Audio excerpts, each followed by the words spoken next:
Bien, les voy comentando entonces que esto fue la última diapositiva, o una de las últimas que comentábamos respecto a la región del hombro.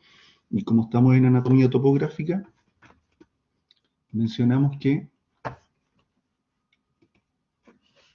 fundamentalmente tenemos el tránsito de la arteria subclavia que va por esta zona,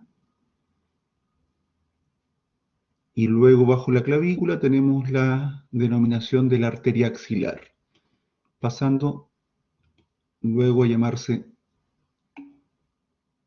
profe, ¿qué?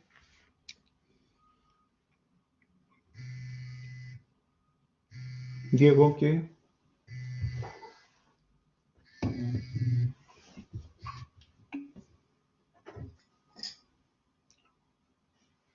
¿Cuál clase?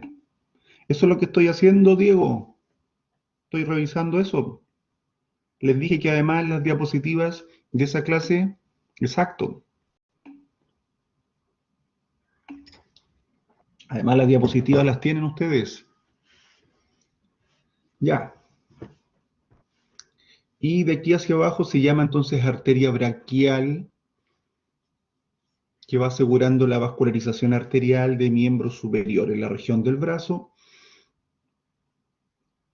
Y volvamos a mencionar que los vasos arteriales de la configuración generalmente profunda, que la mayoría de ellos sí tienen un solo nombre, que se asocia a la región anatómica o al hueso por donde van, eh, van cambiando de nombre cuando están en otra región, cuando pasan a otra región anatómica, y hablamos entonces de sus vasos terminales. No es que se acabe como estructura, como unidad, como un vaso, sino que solo cambia de nombre. Sin embargo, el terminal es la región o zona que continúa de ese vaso, y es importante entonces saber cuáles son los vasos terminales. Por ejemplo, en este caso acá, podemos decir cuál es el vaso terminal de la arteria axilar, y nosotros tenemos que responder, es la arteria braquial o humeral. ¿Se entiende? Aunque sea un continuo estructural. ¿Ven? Así vamos a ir trabajando. Luego vamos a ver ahora, a medida que descendemos, que esta arteria braquial también tiene su rama terminal cuando enfrentemos la articulación o la zona del codo. Para luego en el antebrazo o región cubital vamos a tener una arteria radial y una arteria ulnar o cubital. Bien.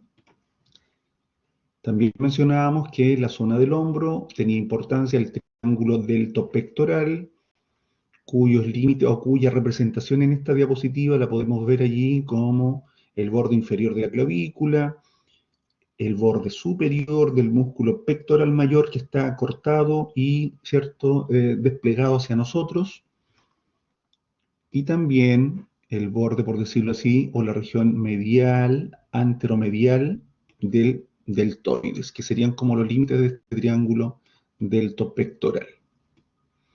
Cuyos vasos importantes mencionábamos también que podemos observar la llegada de un vaso importante de la configuración venosa superficial. Decíamos que era la arteria. ¿Cuál era la arteria? Perdón, la vena. ¿Se acuerdan de eso?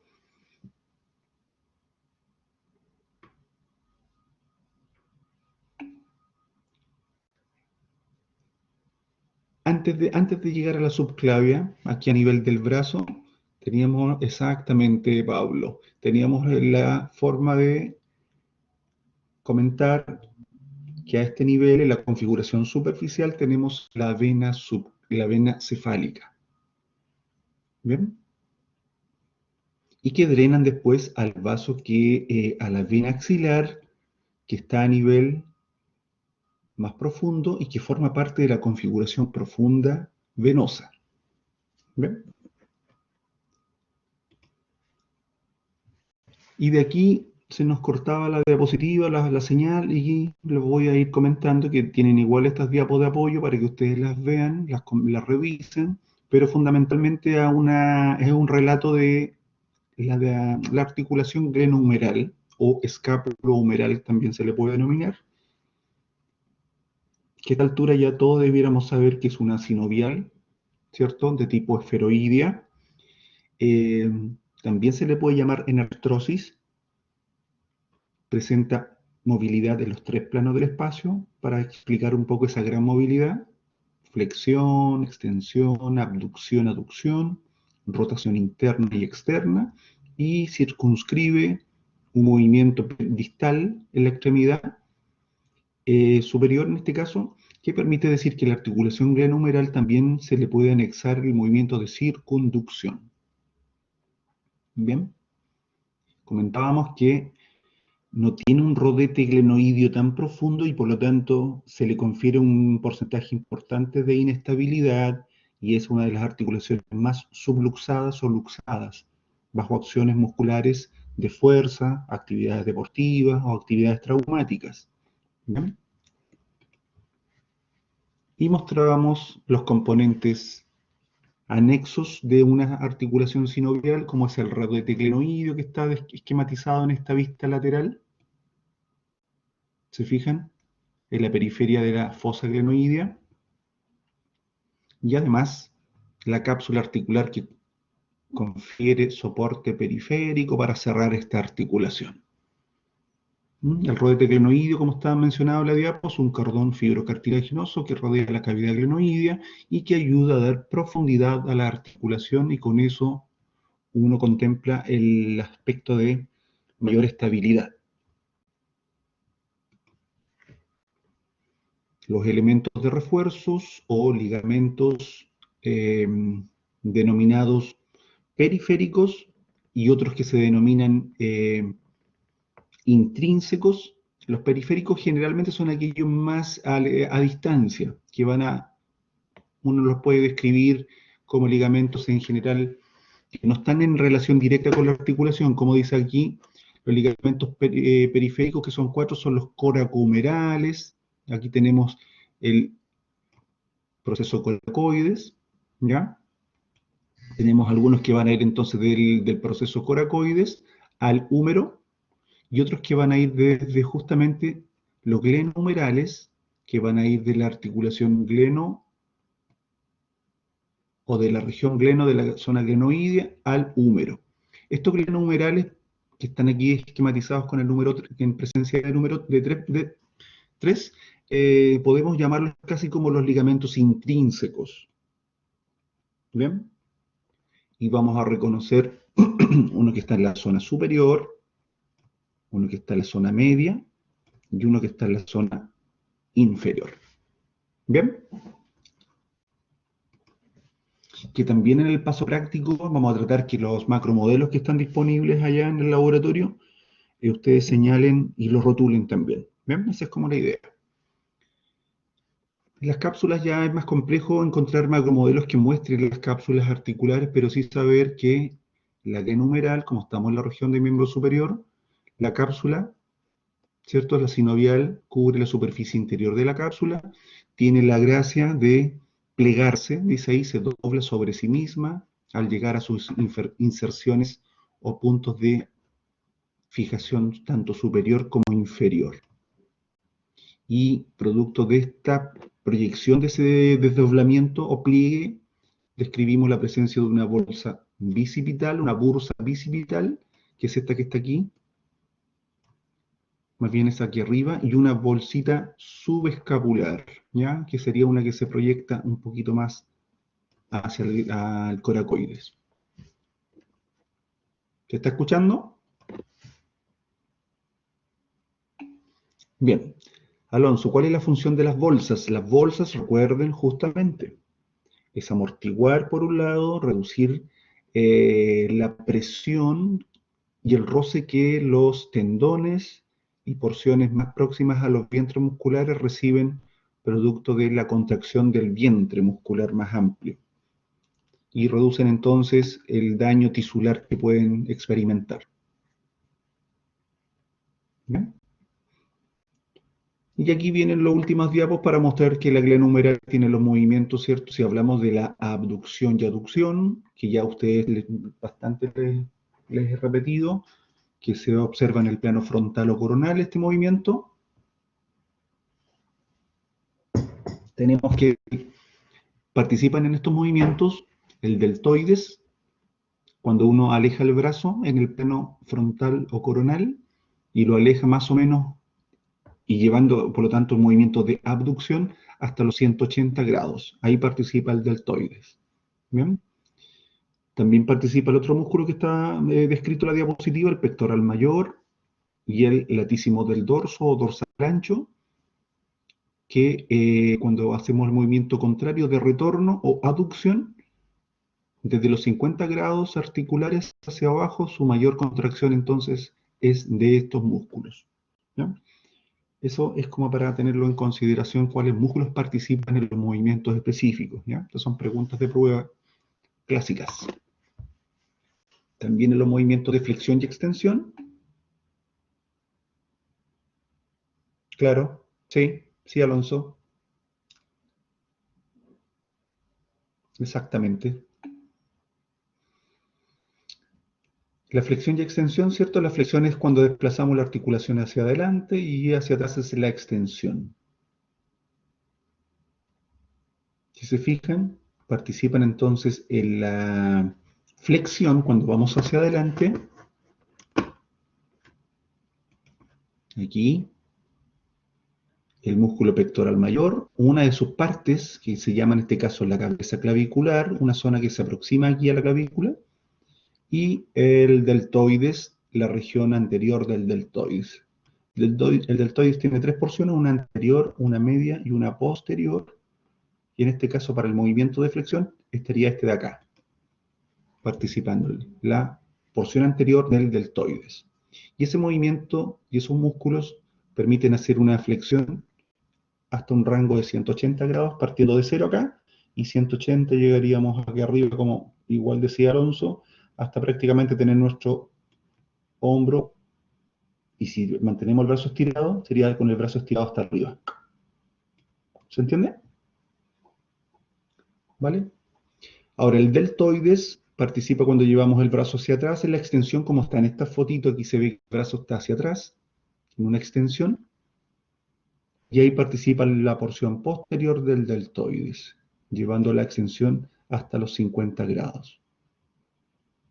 Hasta ahí ya empezamos a tener un tope después blando, muscular, y algunos elementos articulares o consideraciones articulares que no las vamos a mencionar tanto, sino más bien esta generalidad de músculos y de rango solamente.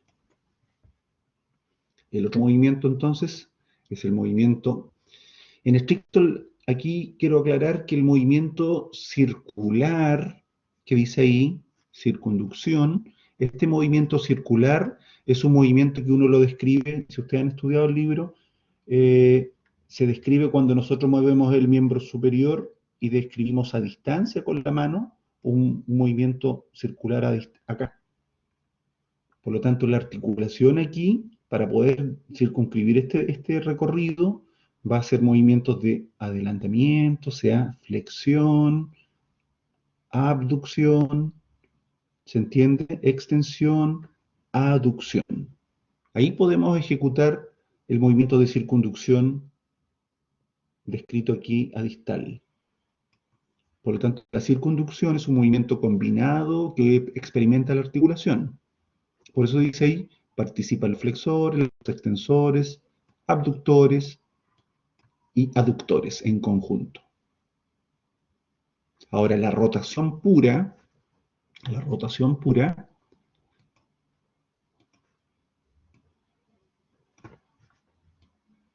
no tiene nada que ver con lo que estamos hablando de la circunducción, sino que es un movimiento que nosotros tenemos que observarlo acá, o imaginar lo que ocurre arriba. Por eso, algunos el otro día me preguntaban en el práctico, y lo podemos más rato practicar y repasar. Es un movimiento que ocurre en este eje, como dice ahí en la diapo, en el eje longitudinal o axial del húmero, que permite entonces que esto rote hacia adentro, hacia medial, o que rote hacia afuera o lateral.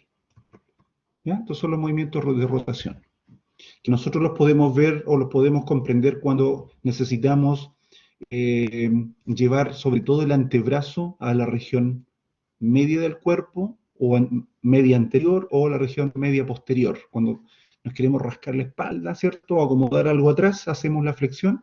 Ahí estamos incorporando movimientos de rotación. ¿Cuáles son los músculos que participan para los movimientos de rotación? Un músculo denominado el subescapular participa en la rotación medial, llevando la articulación a una rotación incluso hasta de 90 grados, y el infraespinoso en rotación lateral en 90 grados. Como son músculos, estos que estamos mencionando acá, en esta diapositiva, que participan en la rotación fundamentalmente, no exclusivamente, pero fundamentalmente, gran parte de su acción muscular es lograr que la glena humeral, la articulación, rote, tanto interna como externamente, es que se agrupan en una denominación de ellos cuatro, llamándolos el manguito rotador o músculos rotadores, ¿sí?, de la glena humeral. Y tenemos justamente aquí, como en esta diapositiva podemos ver que se está mostrando, primero que nada, esta es una vista, esta es una esquematización de una vista, déjenme ver bien, si tenemos el supraespinoso acá, esta es una vista posterior, porque aquí tenemos la espina de la escápula, ¿se fijan? Entonces es una vista posterior. Tenemos el supraespinoso, tenemos el infraespinoso, con varias vientres o con varias porciones, ¿se fijan? Como estrellada. Tenemos acá el redondo menor, el músculo. Supraespinoso e infraespinoso, que nos da estas tres líneas, y los vamos a rotular más rato, y el redondo menor. Y por la región anterior está el subescapular. En esta vista no se ve el subescapular, que sería el que está descrito o anotado acá. Infraespinoso, redondo menor, subescapular y supraespinoso forman entonces el grupo de los denominados músculos del manguito rotador. Ojo con esta consideración, que también es una pregunta de prueba. ¿Cuál de ellos se lesiona, se afecta, se inflama frecuentemente? El supraespinoso.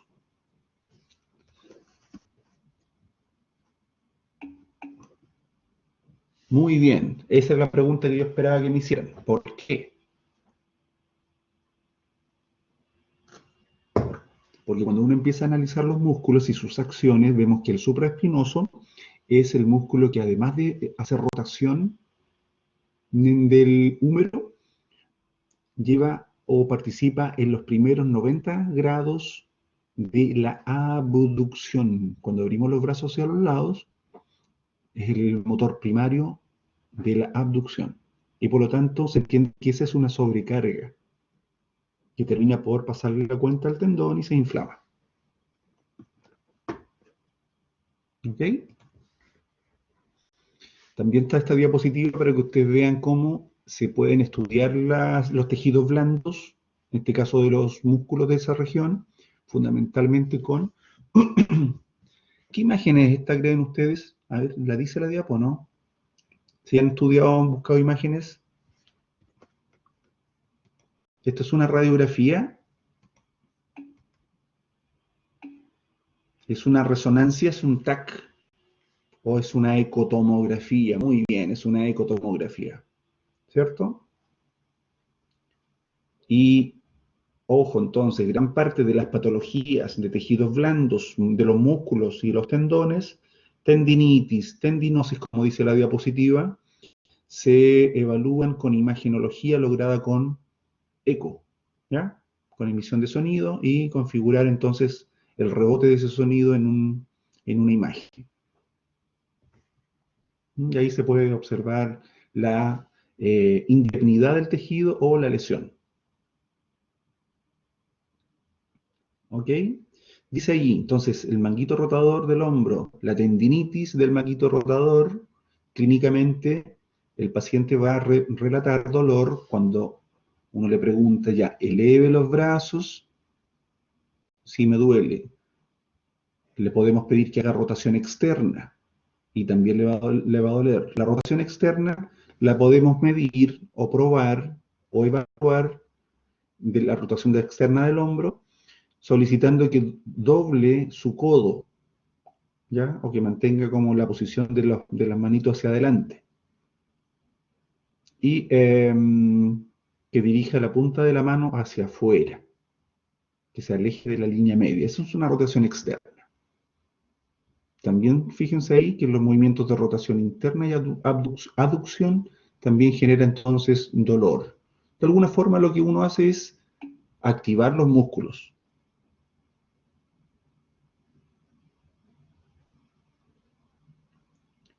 Ya, aquí está preguntando Sebastián, entendiendo que una tendinitis es una, ¿cierto?, inflamación en una etapa más inicial y una tendinosis es algo ya más establecido.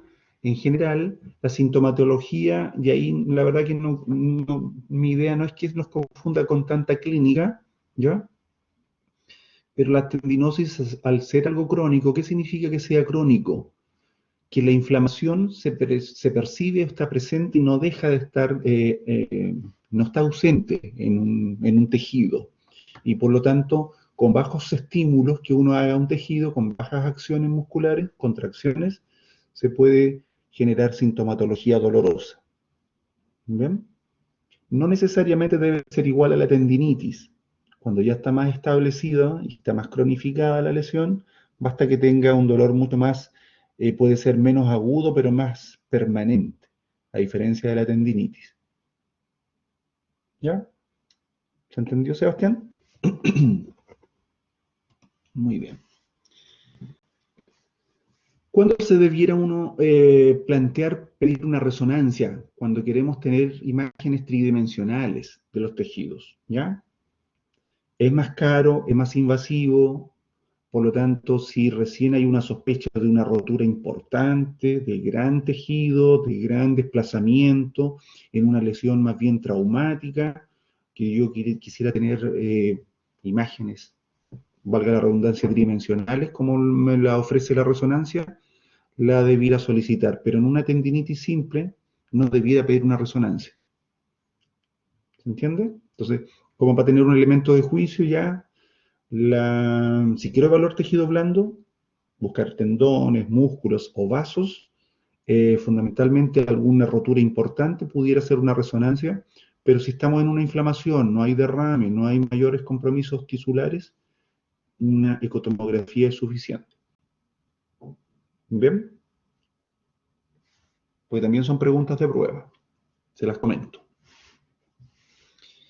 Y la región de la escápula es una zona, ¿cierto?, que está circunscrita topográficamente a la región posterior de la escápula. Vamos a entender que en la escápula tenemos los músculos ya mencionados, ¿cierto? El supra, el infraespinoso, redondo menor, el subescapular, que lo estamos viendo en esta diapositiva. Y esta es otra vista, otra foto, otra esquematización de la región escapular, para que todos estos músculos también los logremos en los pasos prácticos identificar y rotular. Si se fijan, bien, voy a activar el dibujito. Supra, infraespinoso, redondo menor, como dice ahí, más abajo el redondo mayor. Comprender que hay músculos que están desde el borde medial de la escápula hacia los procesos espinosos de la columna, como son estos romboides por su forma de rombo, pues se llaman así.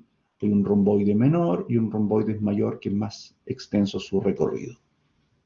¿Ya? Todos estos músculos están de la región escapular, de los cuales, como es una zona que está inervada y vascularizada, porque obviamente necesitan que los músculos le lleguen esos elementos para que se activen y se nutran, fíjense que aquí se cortan estos músculos para dejar en evidencia la arteria y el nervio supraescapular aquí.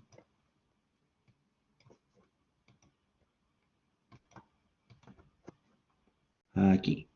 ¿Se fijan? Ahí está el supraescapular, la arteria, el nervio. Van por la parte superior, por la zona profunda de la fosa supraespinosa, ofrecen entonces inervación a este músculo, pasan debajo, la verdad que pasan, acuérdense que en el borde superior de la escápula dijimos que aquí hay una escotadura, pues es importante recordar la anatomía de la escápula. Y esa escotadura permite el paso del nervio supraescapular. ¿Bien? Y luego pasa incluso por un hiato, por un foramen, hacia la zona infraespinosa, perdón, inerva este músculo, el infraespinoso, y también lo vasculariza para dar en unas ramas más laterales inervación al redondo, a los redondos en general, ¿ya? Menor y mayor. ¿Qué les quiero mostrar y que también tienen que estar atentos? Vean estos triángulos o estas configuraciones geométricas aquí. Vamos a reconocer entonces estos elementos. El trígono o triángulo homotricipital, o llamado el triángulo de Belpo, estoy leyendo el número 1, ¿ya? Triángulo homotricipital, contiene a la arteria escapular inferior o circunfleja escapular. El cuadrilátero, por la forma, el que está más lateral aquí, espérense, esta es una lata que no se active el punterito. Vamos a reconocer el tránsito de estos elementos, el paso de allí, del nervio axilar posterior, la arteria y vena circunfleja braquial posterior. Y del trígono húmero tricipital, el nervio radial y la arteria braquial profunda. ¿Ya? Esto se lo preguntamos todos los años y que tienen que tenerlo muy clarito. ¿Qué elementos pasan por el trígono homotricipital o de Belpo, el cuadrilátero húmero tricipital y el trígono o triángulo húmero tricipital? ¿Ya? Húmero y el otro es de omóplato. Ahí está la diferencia. Preguntas, dudas, porque hasta ahí era lo que teníamos que ver el viernes. Y ahora vamos a iniciar la actividad de hoy, región del brazo. Ya. Si se fijan, debiéramos esquematizar en la región del brazo desde acá. Contenido, una vez que pasamos la región axilar, hasta antes de llegar a la zona del codo. Entonces, esta es nuestra región braquial, ¿ya? O humeral o región del brazo. Como es anatomía topográfica, vamos a ver todos los elementos o mencionar los elementos musculares, óseos y nerviosos que podamos. ¿Se van a dar cuenta? ¿Sí, Sebastián? Profesor, ¿me podría explicar los límites del manguito rotador, por favor? Para saber bien hasta dónde llega y eso. ¿Cómo? Los límites del manguito rotador. No entendí esa parte. No, el manguito rotador no tiene límites porque no es una región anatómica, no es una región topográfica, perdón. Es la conjunción o unión de los vientres musculares que llegan a insertarse a la región del tubérculo mayor y tubérculo menor. Y se les llama así porque en conjunto esos cuatro participan en las rotaciones de número y tienen implicancia en patologías inflamatorias producto del sobreuso de la articulación. Ah, No es ya, que profe. sea una región topográfica como la que estamos revisando acá. Ya, ¿Ya? comprendo, profesor. Muchas gracias. Ok. Distinto a lo que estamos viendo acá. Por ejemplo, dice la región del brazo se encuentra limitado y ahí ya está la descripción de los límites anatómicos de la región por una línea horizontal que debiéramos trazar.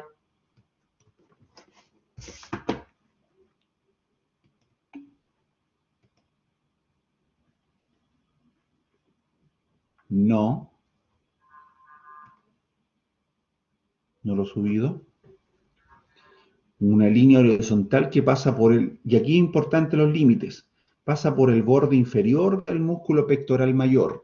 La verdad que esta fotito no está tan buena para eso en cuanto a que estamos como casi el pectoral mayor, si se fijan, porque esto está como de lado. Si bien el brazo está vertical, el cuerpo está hacia allá, está hacia... Aquí veo el cuerpo del individuo. ¿Se fijan? El brazo está como abducido para su estudio. Sin embargo, si vamos a hablar del brazo y decimos que El límite superior es una línea horizontal que pasa por el borde inferior del músculo pectoral mayor. Déjenme hacer lo siguiente. Aquí tampoco nos sirve mucho porque el borde del pectoral mayor, aquí tenemos el borde inferior del pectoral mayor. Déjenme ver si hay una diapo con alguien. Tendríamos que tomarlo en posición anatómica.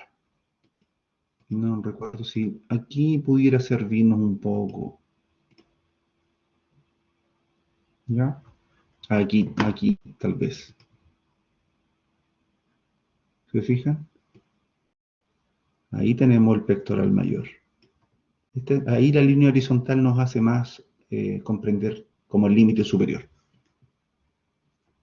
Y luego está la región del antebrazo. ¿Se entendió? Latísimo del dorso. Latísimo significa largo, lato. Profe, está latoso, se está alargando mucho. Latísimo. Latísimo del dorso o dorsal ancho. ¿Ok? Lucas.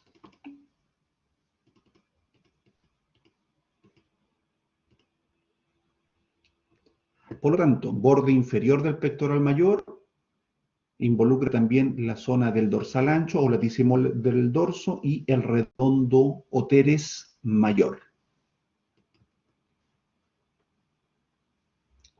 Por inferior o hacia abajo, una línea que delimita esa región que se proyecta, también es horizontal esa línea, pero esta vez pasa a dos dedos o dos traveses, dos dedos sobre el epicóndilo lateral, obviamente del útero.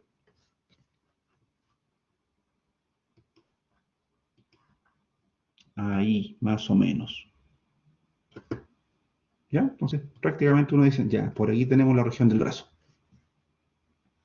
Por lo tanto, decimos, se divide en la región braquial anterior, que es lo que nos está mostrando esta diapo, donde vemos al músculo bíceps braquial, y una posterior.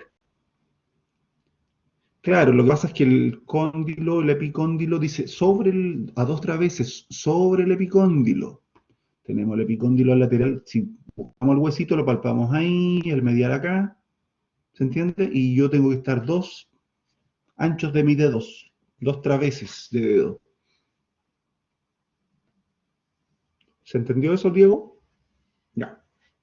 Y vamos a hablar de una región braquial anterior y una región braquial posterior. Y esto es muy textual y tiene que ser bien ordenados para no confundirse en las preguntas de prueba.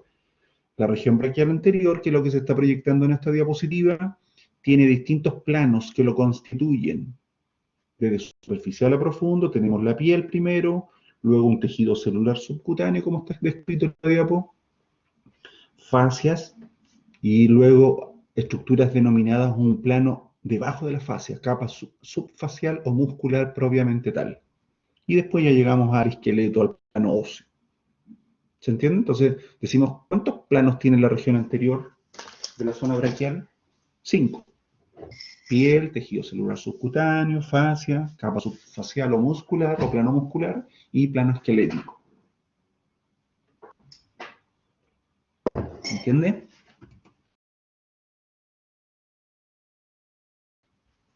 Aquí tenemos una vista anterior. Diego, ¿cuál es la fascia? ¿Qué es una fascia?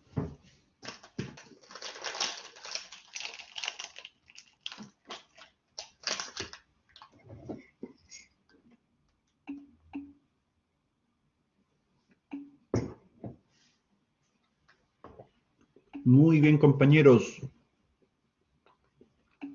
Vaya leyendo, Diego.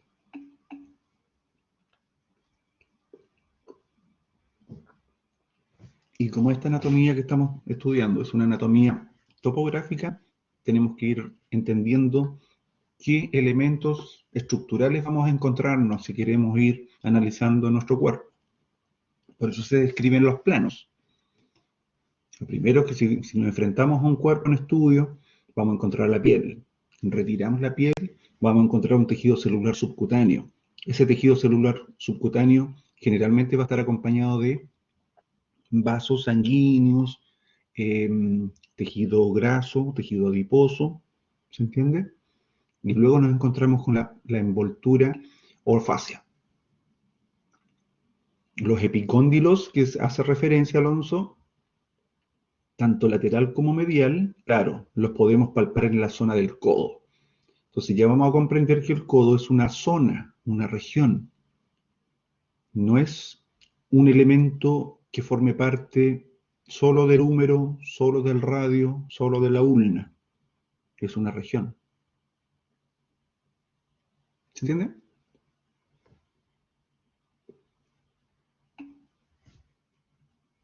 Muy bien. Y les comentaba que aquí tenemos una vista anterior a la izquierda y una vista posterior a la derecha de la región del brazo o región braquial. Como dice la diapositiva, es una región braquial profunda. ¿Para qué? Para dejar en claro que ya nos vamos a encontrar en el plano muscular y más abajo la región del plano esquelético, plano óseo. ¿Bien? También hay algunos macromodelos entonces que la idea es que identifiquen los músculos de los planos más observables, los planos superficiales y profundos. En la vista anterior entonces que está a la izquierda, la esquematización, tenemos la representación aquí del bíceps braquial, parte del vientre, que es toda la porción contráctil, y aquí ya se ve su porción tendinosa, y por supuesto, gran parte de la porción tendinosa distal, que está hacia la zona más ya del antebrazo. Por posterior, por supuesto, el tríceps braquial. Si se fijan, entonces este músculo, tanto el bíceps braquial como el tríceps braquial, así hay que denominarle, hay que ponerle el apellido, son músculos que permiten movimientos de la articulación del hombro también y por supuesto en la articulación del codo. Vamos a ir para allá. Topografía de la región del brazo. La capa muscular superficial, pregunta de prueba, está formada por el músculo deltoides y el músculo bíceps braquial, de la cual el deltoides ocupa la región o la zona, lo ubicamos en la capa, espérenme, el lapicito aquí, superior y externa. Prácticamente aquí, a eso se refiere, no tan arriba como lo mostré en el primero. ¿Ven? Esta porción del deltoides que les dejé ahí. Esta es una vista anterior, profe. ¿Qué elementos tendríamos que buscar de juicio para eso? Sí, yo le digo que sí. ¿Por qué? Porque yo lo que estoy haciendo en este momento es buscar qué músculos, y más bien por la inserción que tiene, es de la región anterior. Y aquí yo puedo observar déjeme poner, aquí puedo observar esta porción del tendón, ¿ya? De la cabeza distal, por decirlo así, del bíceps. El codo, nuevamente, Fernando, es una región, no es una estructura anatómica ósea. Vamos a ver que el codo, en la región del codo podemos palpar algunos elementos, tanto del húmero como del radio y del cúbito o ulna. ¿Bien?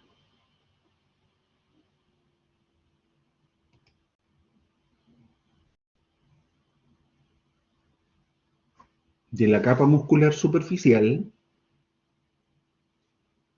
de la región anterior del brazo,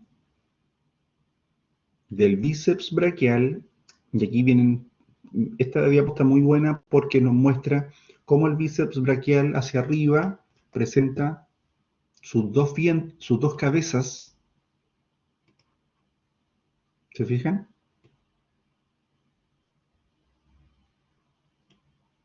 Una que se va por más medial y una que se va por lateral. Y por eso se le llama una cabeza corta, la de acá, en su recorrido, y una cabeza larga. La externa o larga se inserta sobre la cavidad glenoidea. ¿Dónde? A ver si han estudiado.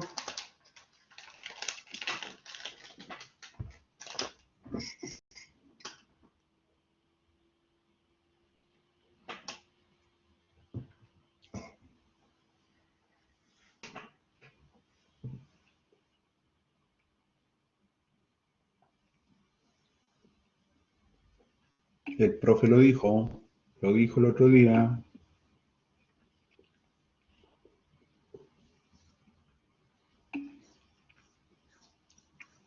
Que preguntó profe Francisca. Pregunté dónde se inserta la cabeza larga del bíceps braquial. En el tubérculo supraclinoideo. Muy bien, Maximiliano, lo buscó en Google. Muy bien, lo pillé desde acá.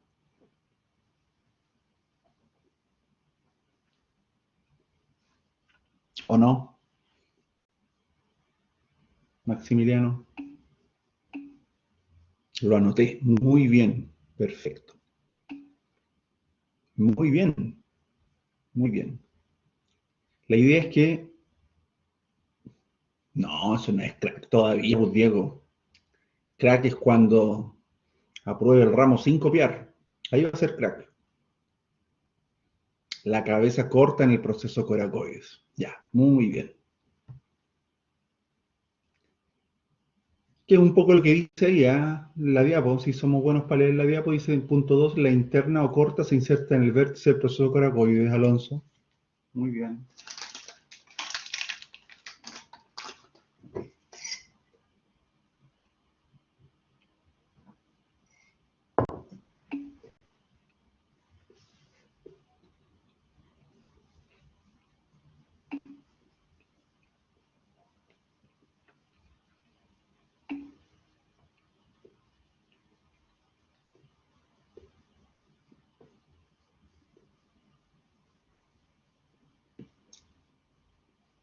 Claro, las cabezas largas y cortas, en general, para facilitar la comprensión de la acción muscular de este bíceps braquial, funcionalmente se les dice que esas cabezas no logran desplazar gran parte de los segmentos óseos cuando se contrae el vientre muscular. Pónganme atención a lo que les digo. Los músculos lo que hacen es, obviamente, contraerse, y lo que se contrae es el vientre, obviamente, el vientre muscular. Vamos, pincel quiero. No sé por qué no puedo dibujar ahora.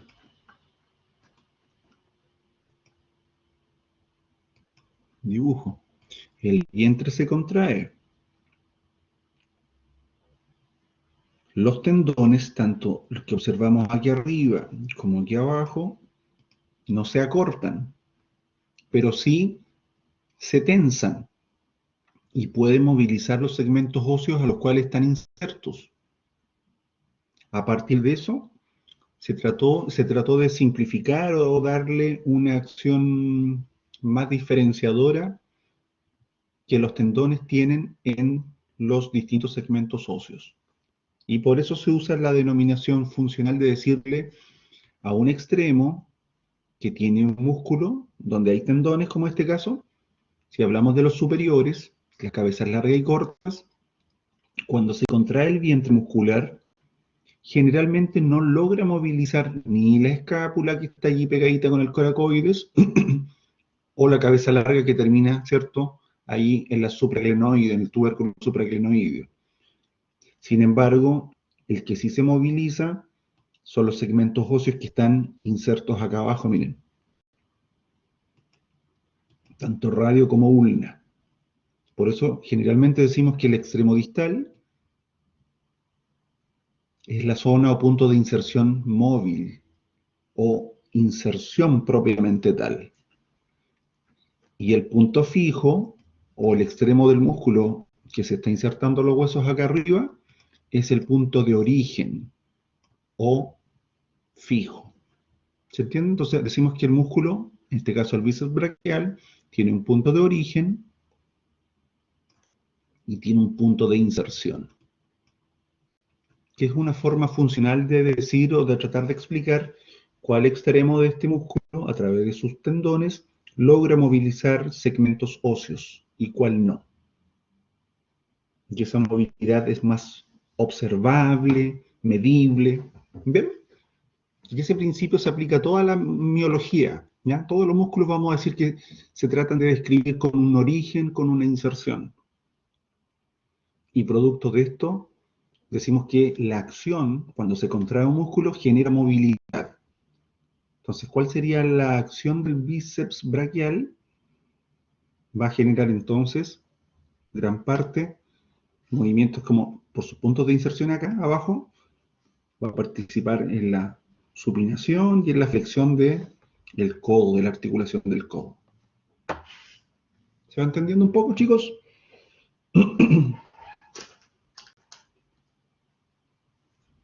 Y obviamente hay que memorizarlo. Hay que aprenderlo de memoria. Vale. Ahora, en la región anterior del brazo, pero ya formando parte del plano muscular profundo, tenemos a estos tres músculos. Están ahí rotulados, señalados con el número 1, al coracobraquial, el 2, el braquial, que está debajo del bíceps braquial, y más distal, el número 3, el brachiorradial. ¿Bien?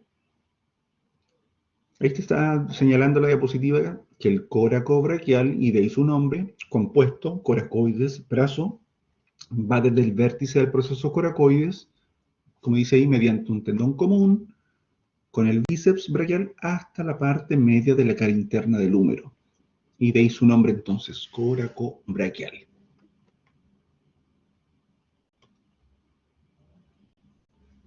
El braquial, que está solito mostrado en esa diapo ahí, que está debajo, en un plano profundo, debajo del bíceps braquial, obviamente se ubica debajo del bíceps braquial y es más anchito, incluso por eso dice ahí, y le sobresale, y se extiende por arriba desde el labio inferior de la B deltoidea, que es un reparo óseo que vemos en el húmero, y la B deltoidea tiene un extremo superior y un borde más bien superior, que es el labio superior, y un borde de esa B deltoidea inferior, que es el labio inferior. De ese labio inferior es el punto de inserción entonces de este braquial, por arriba. Y hacia abajo, hacia distal, hasta acá, el braquial,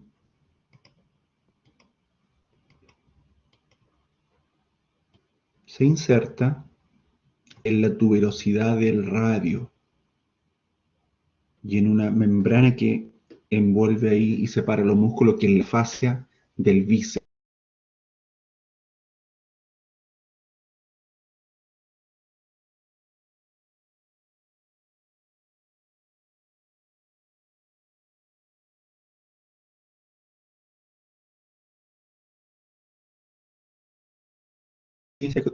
Sé que se cortó.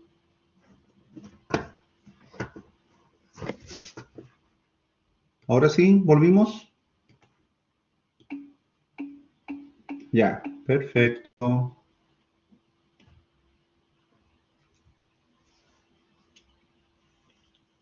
¿Bien? Exacto. Ahí la diapo está mostrando la ulna, el cubital. Y por lo tanto, el bíceps braquial se inserta en la tuberosidad del radio, ¿ya? Y ahí hay que corregirlo, en la tuberosidad de la ulna. Muy buena la observación por parte de Alonso.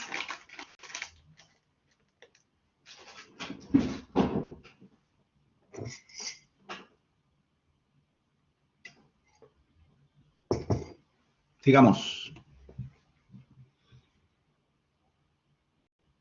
Ahora, el brachiorradial, el que está en el punto más inferior, el número 3 en esta diapositiva, su zona más alta o más proximal, por eso dice ahí,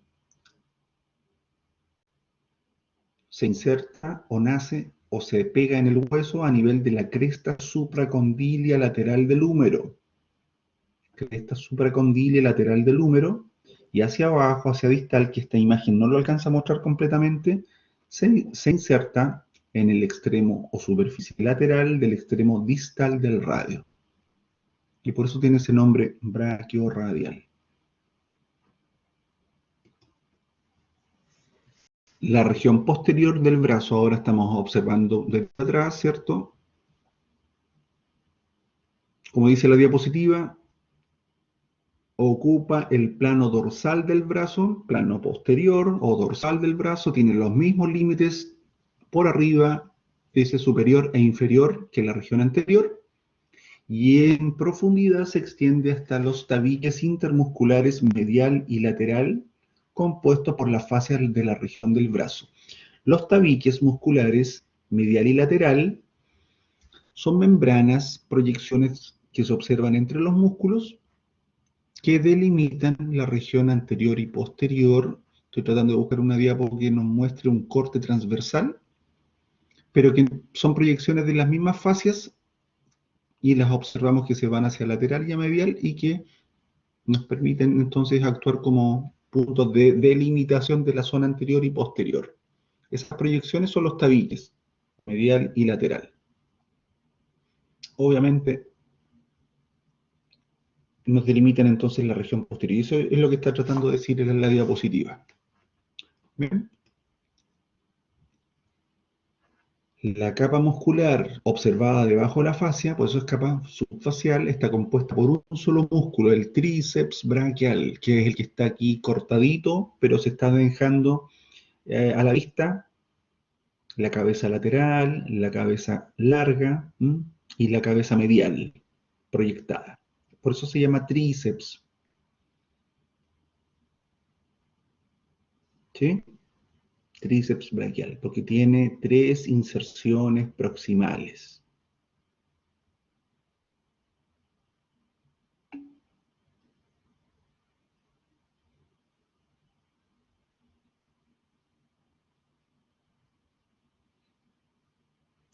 Sí, tiene la porción tendinosa un poquito más proyectada hacia los vientres, hacia arriba.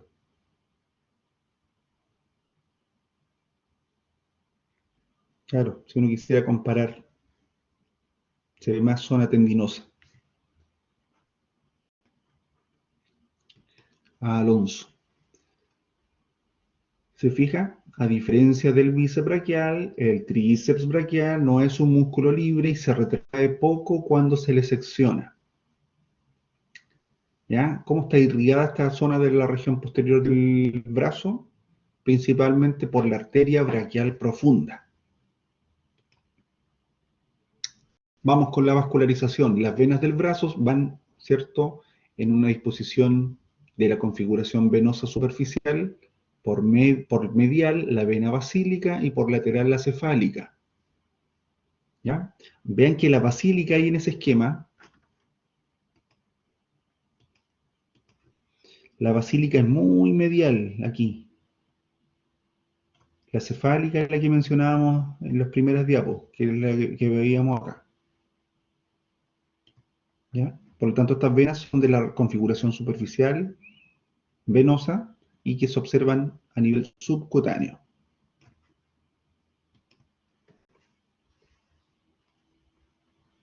Otra fotito para mostrarnos justamente la vena basílica acá, por medial, y la cefálica por lateral. Acá. Ahora, configuración venosa profunda. Recordar que los vasos venosos profundos toman los mismos nombres que las arterias. Por lo tanto, aquí a nivel del brazo vamos a hablar de vena humeral o vena braquial, como lo está mostrando el esquema aquí. ¿Se fijan? Dice vena braquial y arteria braquial. También recordar en la vascularización que las venas se le describían satélites a las arterias. Por eso se habla de las venas braquiales, acompañan a la arteria braquial. Y esta red profunda, dice, se fusionan con la vena basílica para formar la vena axilar. ¿Ok? La red venosa superficial y profunda tiene válvulas venosas que favorecen el drenaje en sentido profundo, siendo más numerosas en las venas profundas. Muy ordenada esa información. La configuración venosa superficial nos permite el estudio a través de tomas de muestras con punciones, como lo estamos mostrando ahí.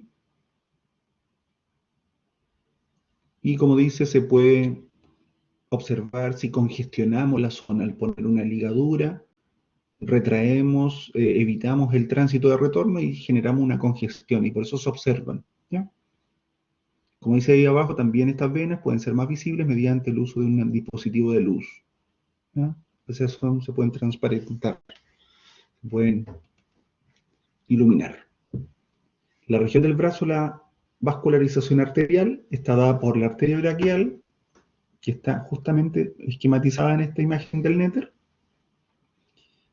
Pregunta de prueba: ¿dónde comienza la arteria braquial? En el borde inferior del músculo a nivel, esa es una referencia anatómica, comienza a nivel del borde inferior del músculo redondo mayor y finaliza a nivel de la fosa ulnar, ubicada frente al cuello del radio.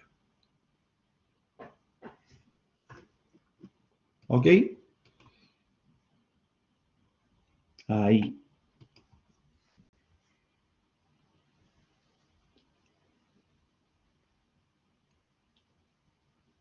Ya, para la respuesta a la pregunta de Isidora, ¿la vena cefálica sacan sangre o de la basílica?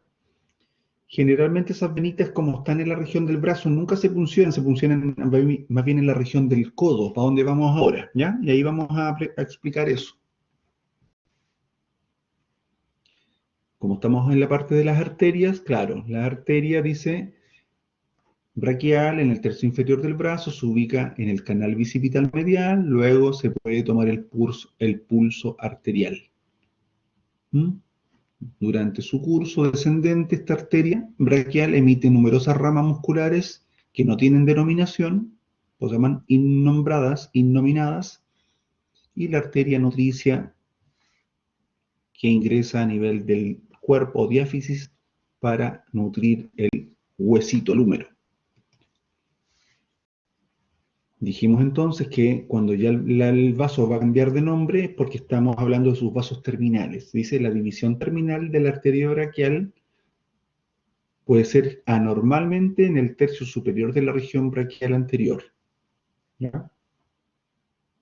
Si se fijan, lo normal es que esto sea un poco más a nivel de la fosa cubital, aquí, ahí se divida, pero aquí se está mostrando una anormalidad en esta diapo. Se está mostrando que hay una arteria que rápidamente se dividió de aquí arriba en la región del brazo, ya se está hablando de arteria cubital. Esto no es lo habitual, esto es una variación anormal. Normalmente tenemos solo la arteria braquial y aquí en el codo se divide en la radial y la ulnarocubital. ¿Bien? Las principales ramas de la arteria braquial, entonces, que salen por su cara medial son las preguntas de prueba: arteria braquial profunda, arterias colaterales ulnares, tanto superior como inferior, y estas colaterales se llaman así porque van rodeando. Fíjense que las colaterales son todas estas que están esquematizadas ahí.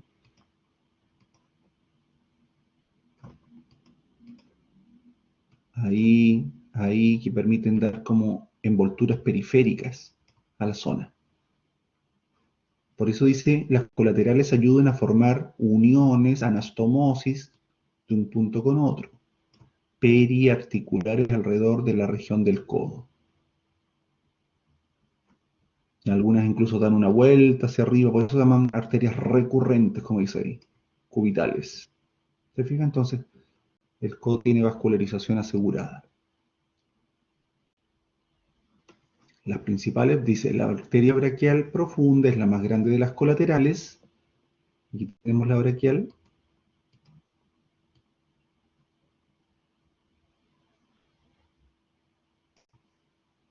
Me equivoco el dibujo. La colateral profunda, la braquial profunda es una de las colaterales más destacadas, ¿ya? Se termina dividiendo en las arterias colateral media y colateral radial. La verdad es que esta aquí no la pillamos, así que no está rotulada, ¿ya? Esta es la braquial, la verdad, no es la braquial profunda. Generalmente la braquial profunda está un poquito más medial. Pero lo importante es esto que está aquí. ¿Cuáles son los vasos terminales de la colateral, perdón, de la braquial profunda? Pregunta de prueba, porque algunos empiezan después responden la radial y la cubital no, puede ser de la braquial solamente. ¿Ok? ¿Estaban atentos a eso? La inervación, dice, por la región del brazo pasan 4 nervios principales. Y vamos a mencionar que gran parte de los nervios de la región del brazo nacen aquí donde estoy poniendo estos puntitos, este plexo braquial. Plexo, conjunto de nervios a modo de red, plexo braquial. Y descienden como lo estamos viendo acá. Y se está mostrando justamente el nervio músculo cutáneo. ¿Por qué queremos mostrar como uno de los principales nervios que pasan por la región del brazo? Y se describe que en su descenso perfora e inerva el músculo coracobraquial. Perforarlo es en términos de recorrido, no es que lo dañe, ¿ya? Sino que hay un hiato pequeñito para que pase por ahí y recibe la inervación también. Perfora e inerva el coracobraquial, dice, continúa distalmente entre el bíceps braquial, como lo estamos viendo aquí al medio del músculo, e inerva estos músculos distalmente.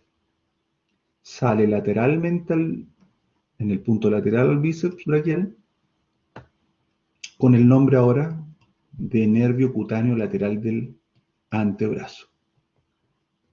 ¿Ya? Aquí.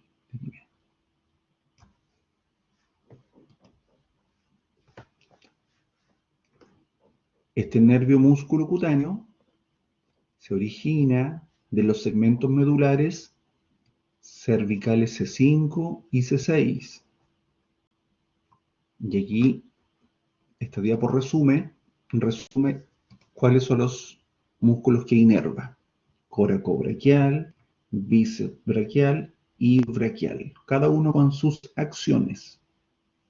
¿Se fijan? El coracobraquial, vamos a decir que produce flexión y aducción del brazo y ayuda a la estabilización del hombro. El bíceps braquial supina el antebrazo. Cuando está supinado logra además flexionar el antebrazo. Y además la cabeza corta del bíceps braquial estabiliza la articulación del hombro. Mientras que el braquial flexiona el antebrazo en todas las posiciones, ya sea en posición neutra o en supinación.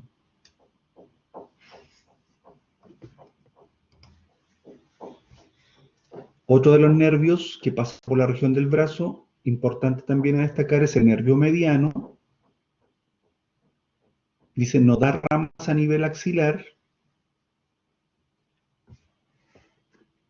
pero inerva la articulación del codo, y por eso se está mostrando acá. En su descenso pasa distalmente en la región del brazo, medial a ese es un punto de referencia.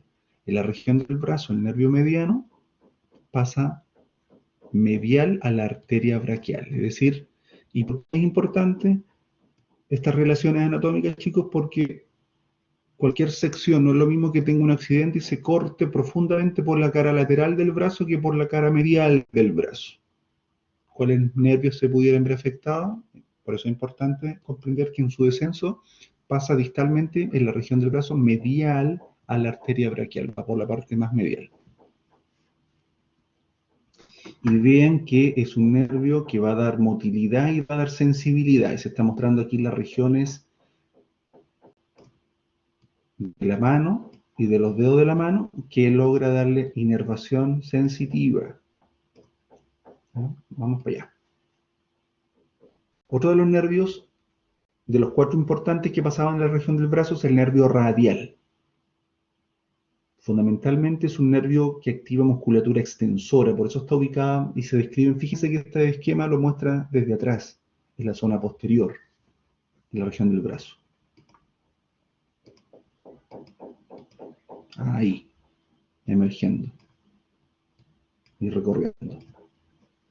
En la región del brazo inerva todos los músculos del compartimento posterior. en su recorrido desciende inferior y lateralmente por el surco radial, acompañado de la arteria braquial profunda y las venas satélites de la arteria braquial profunda. A nivel del borde lateral del húmero, perfora el tabique intermuscular lateral, ubicándose entre el braquial, el músculo braquial y el braquio radial.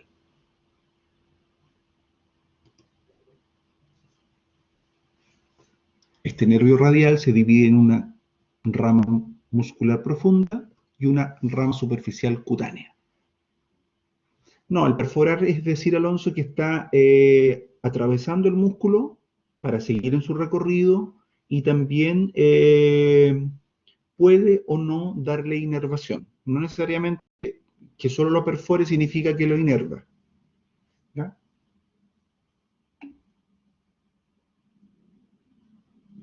De ahí estamos mencionando que la rama profunda, de la cual se observa que se divide este nervio radial, inerva las tres porciones del tríceps y da una ramita superficial cutánea. Cutánea es que va a inervar toda la región de la piel y vamos a tener también posibilidad de la sensibilidad de la zona. Los segmentos medulares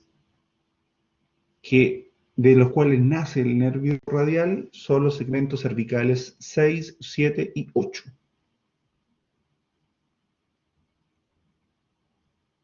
¿Cuál es la acción principal del tríceps braquial? Aquí es la extensión del antebrazo sobre el brazo, obvio, la extensión, como cuando extendemos, ¿cierto?, el antebrazo, eso ocurre en la articulación del codo, ese movimiento. Como dice al final el último tramo del texto, la cabeza larga del tríceps braquial estabiliza la articulación del hombro, en especial durante la abducción. Cuando se lesiona el nervio radial en la zona alta, por eso se llama la lesión alta del nervio radial, prácticamente cuando está aquí, bueno, este es un esquema, esta es una vista más bien anterior, ¿ya?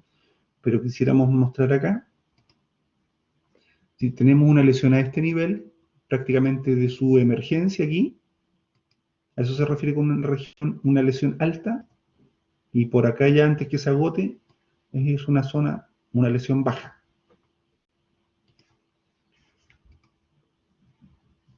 La lesión alta del nervio radial produce parálisis del tríceps braquial, además de parálisis del braquio radial, del músculo supinador y los músculos extensores de la muñeca y dedos. Pregunta de prueba. El signo clínico del paciente es de la mano caída, mano péndula o mano en gota. ¿Bien? Siguiente nervio de la región del brazo, el nervio ulnarocubital. Origen, segmentos medulares es más inferior, C7, C8 hasta segmento torácico 1. Este es el nervio que nos golpeamos a nivel del codo, como lo vemos en esta amplificación de la diapo, y que nos da la parestesia. Aquí nos pegamos y se nos duerme todo el antebrazo allá. Desciende desde la axila. Exacto, nos da una parestesia. Desciende desde la axila, anterior al redondo mayor y cabeza larga del tríceps en el lado medial de la arteria braquial. Este texto, chicos, es recorrido y relación topográfica que tiene el nervio. Tienen que repasarlo, tienen que estudiarlo. ¿Ya? Bajo la parte media de la región del brazo, perfora, como lo mostramos en este esquemita aquí. Dice ahí, perfora el tabique intermuscular medial e ingresa al compartimento posterior para ubicarse en el canal epitrócleo olecraniano, donde se hace muy superficial. Y ahí es donde es apretado, pinzado o traumatizado. Como dice ahí, donde termina también siendo vulnerable a lesiones por su superficialidad.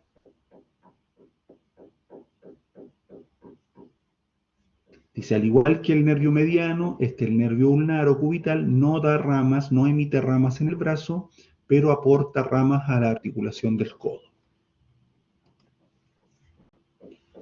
Y aquí se está mostrando una esquematización de la región del brazo, donde las ramas cutáneas que dan sensibilidad, las ramas cutáneas de los nervios, permiten hacer este diagrama de lo que denominamos los dermatomas, ¿ya? Los dermatomas son las áreas anatómicas inervadas por las divisiones sensitivas de los nervios, en este caso del plexo braquial. ¿Se fijan?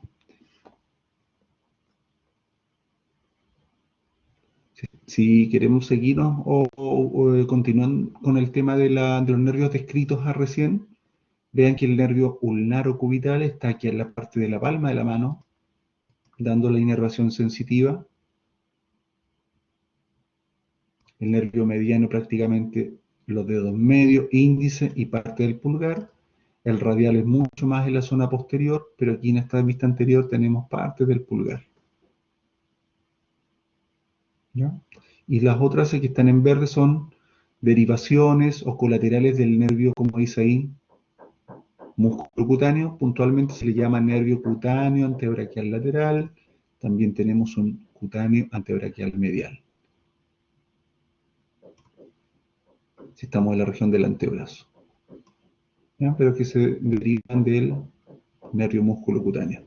Lo mismo para el nervio radial a nivel del brazo da unas ramas sensitivas, y en este caso se llama esa rama nervio cutáneo braquial lateral, y también da una rama braquial medial, que está con colores diferenciados acá. Ya chicos, hay que estudiar.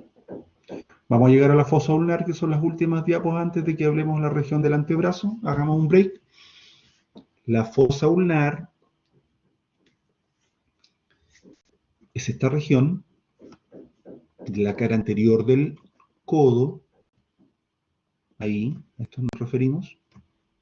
Dice, se observa superficialmente como una depresión en la cara anterior del codo. En profundidad es un espacio topográfico relleno de una cantidad variable de grasa.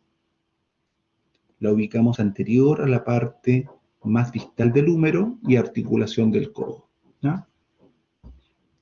¿Qué importancia tiene de mencionarla? Por elementos óseos, musculares y vasculares fundamentalmente. Límite de la fosa ulnar. También las vamos a preguntar todas estas cosas. Los límites superiores de la fosa ulnar, una línea imaginaria que desciende, imaginaria que se extiende entre ambos epicóndilos del húmero, medial y lateral. Lateral y medial, ahí más abajito, ahí más lateral. ¿Ya? Dice, medialmente está formado por el vientre muscular o masa de los músculos flexores del antebrazo, denominados los músculos epicondilios mediales. ¿Cuáles son esos? El pronador redondo, uno de ellos es el más superficial, y por lateral, los epicondilios laterales, donde el braquio radial es el más superficial. Aquí tenemos el braquio radial y aquí tenemos el pronador redondo, empezando a delimitar esta fosita. Y una línea trazada transversal, perdón, ya se me fue para cualquier lado. Y una línea imaginaria que va desde lado a lado a nivel de los epicóndilos. Sobre más derecha. Ahí nomás. ¿Se entiende?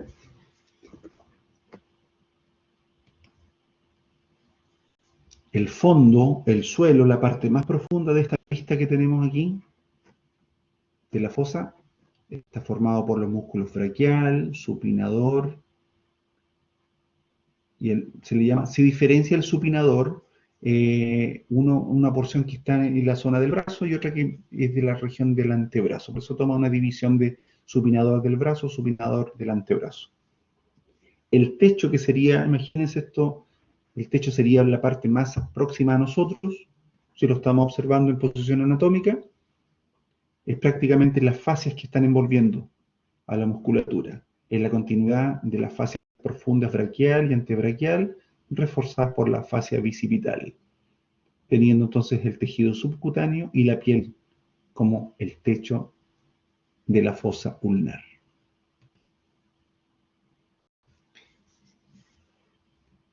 ¿Qué contiene la fosa ulnar? ¿Cuál es el contenido? Parte terminal de la arteria braquial, contiene el inicio de las ramas terminales de la arteria radial y ulnar. ¿Y por dónde va entonces esta arteria braquial? Dice, se ubica entre el tendón del bíceps braquial y el nervio mediano.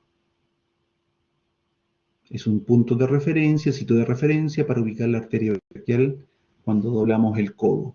La flexura, ese pliegue se llama flexura del codo.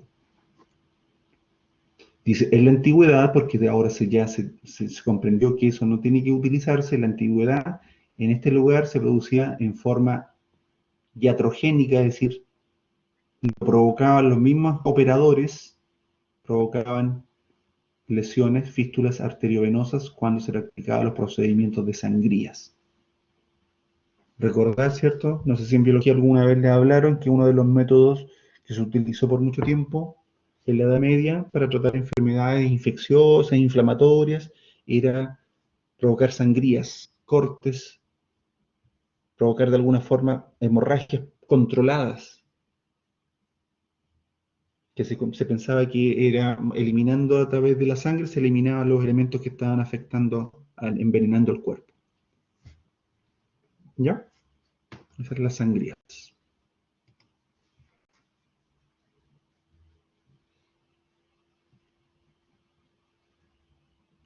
Creo que esto ya estaba mencionado, solo para mostrar más la fotito nomás. Parte terminal de la arteria braquial, inicio de las ramas terminales de la arteria radial y ulnar, y la arteria braquial se ubica entre el tendón del bíceps y el nervio mediano. ¿Sí? Ya estaba mencionado. Ahí se está mostrando en la fosita ulnar que hoy en día se utiliza, se realiza una fístula, es decir, una comunicación externa entre la arteria y la vena, fístula arteriovenosa a nivel del antebrazo, como una vía de acceso en pacientes que tienen que dializarse, realizarse hemodiálisis, ¿no? Se fijan, ahí se está mostrando cómo a través de esta fístula se saca entonces contenido venoso para limpiarlo, el efecto renal, la máquina somete entonces a limpieza, a diálisis, y la retorna a través de la misma vena que está más arriba en este esquema, dice sangre desde la máquina de diálisis, retornándola a la sangre, a la circulación.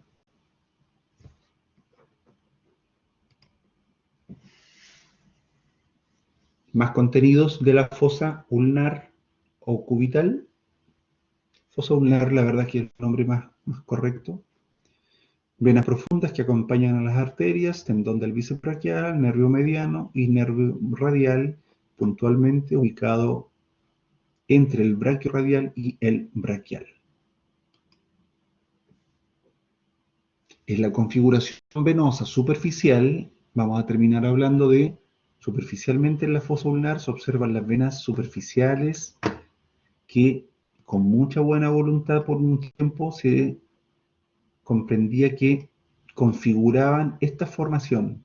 Miren, teníamos esta venita, esta vena, esta vena, esta vena y esta vena.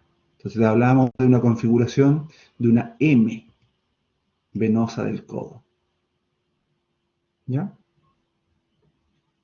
Vamos a entender que, como estamos en el codo, aquí abajo tenemos una vena antebraquial medial o intermedia, tenemos una vena cefálica, una vena basílica.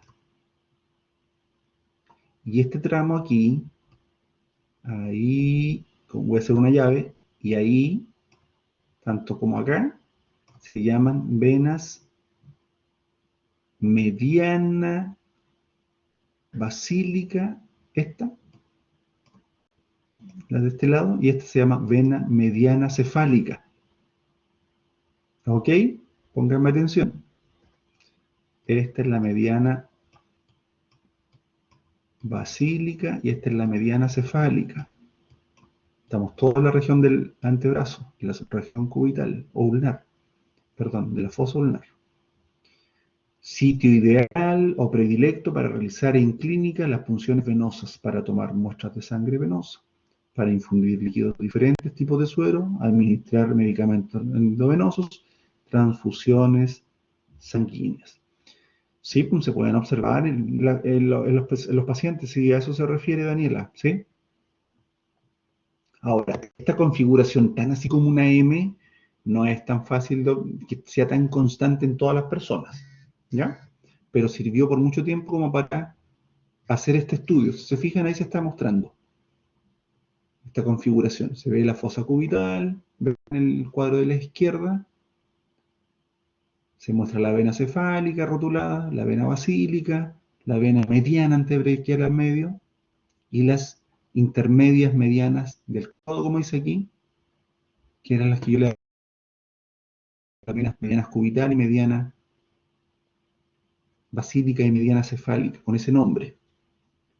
Lo importante dice, la variedad de disposición de las venas del codo es grande. Solo en un 20% de la población se observa esta formación o disposición como una letra M.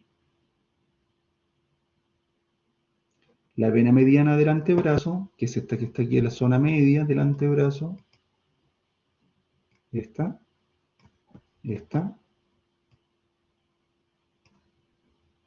a nivel del codo aquí se divide en la mediana cefálica, que va para afuera, y la mediana basílica.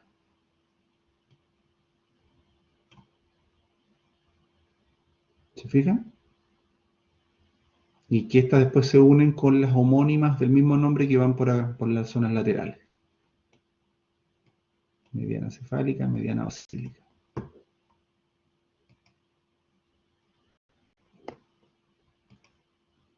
A ver, generalmente estos son los sitios de punción venosa, ¿ya? La mediana cefálica, la mediana basílica. Va a depender de cuál se vea generalmente más, esté más notoria. Esas son las que se buscan para punción. Por mucho tiempo en anatomía se le daba cierto predominio que se puncionaba la mediana basílica, porque era mucho más notoria, más larga. Pero no conviene que nosotros caigamos en ese tipo de preguntas tan rebuscadas porque no es objetivo del aprendizaje. Esta. ¿Ok? Dudas, consultas. Y aquí ya terminamos con imágenes de estudio de vasos, que son estas.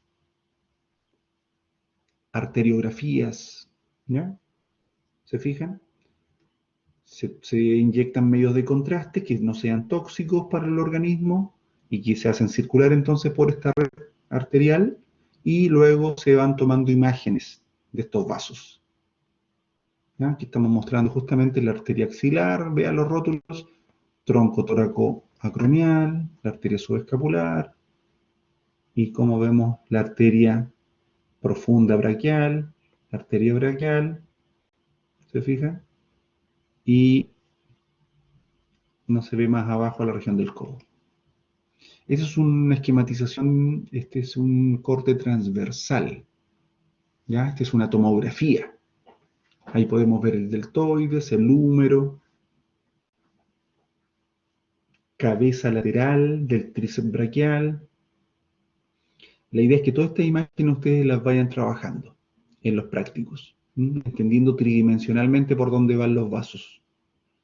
Se ve la vena cefálica, ¿ya?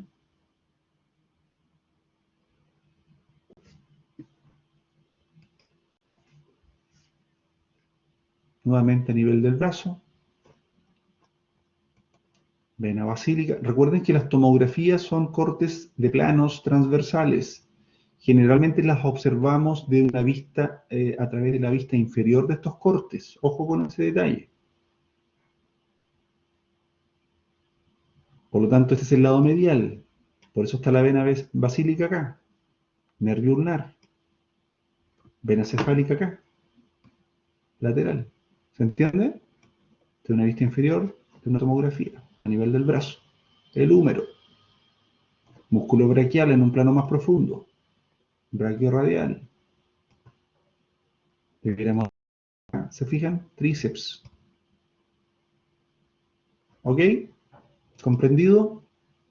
Radiografía de la región del codo, obviamente. Ahora vamos a seguir, vamos a hacer un pequeño break y vamos a seguir después con la región del antebrazo. Aquí tenemos, ¿cierto?, el húmero llegando a su porción más inferior o distal.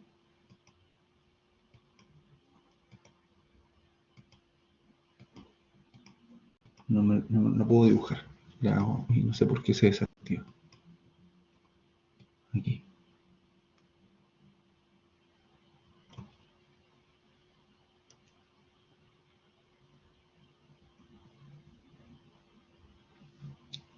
¿Qué accidentes óseos o reparos óseos debiera sonarnos en nuestra cabeza del húmero en la epífisis distal?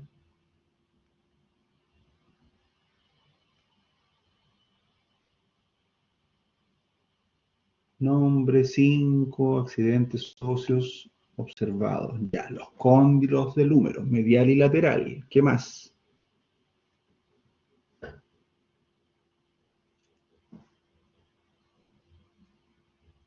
¿Qué más? ¿Qué más?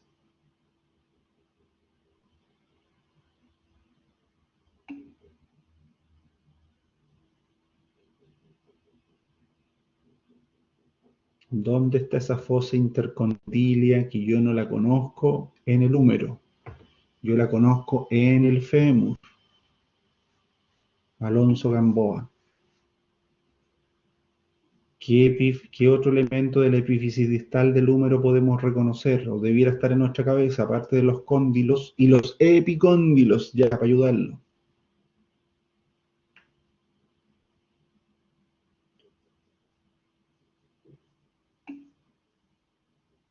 Ya, fosa coronoidea, fosa radial, surco para el nervio ulnar, fosa olecraniana por posterior, ¿se entiende? Ya, todas esas cosas tienen que irse al disco duro de su cabeza, ¿eh? No a los computadores, ni a los celulares, ni los apuntes, ni a los torpedos. Ya, y obviamente vamos a seguir ahora con antebrazo. ¿Se fijan? Y por eso es importante que ya empecemos a reconocer elementos de acá de componentes del antebrazo, como es la ulna y el radio. Vamos a estudiar rapidito la cabeza del radio, cuello, la ulna, su olecranon. Aquí está una vista posterior. Aquí tenemos la fosa olecraneana, ¿se fijan? Tenemos el epicóndilo lateral, tenemos la porción del capítulo o cóndilo y la tróclea, que debiera ser del húmero, tróclea humeral. Por eso se los dije, para adentrarnos en la imagenología, tenemos que saber la anatomía primero. Si no, no voy a saber qué ando buscando. Lo mismo en esta angiografía. La arteria, tengo que saber por qué lado recorre, por dónde desciende, con qué elementos se relaciona, qué vasos va dando colaterales, cuáles son sus terminales. Aquí estamos mostrando la arteria braquial, cómo da una ramita, ¿cierto? Ulnar y radial, y sus colaterales para el codo, las interóseas. Y otra tomografía ahora ya en la región del codo, porque nos empezamos a encontrar con el radio y con la ulna. Ya, un descanso y vamos a empezar con la región del antebrazo, que igual es tedioso, cansador. Vamos a cerrar la grabación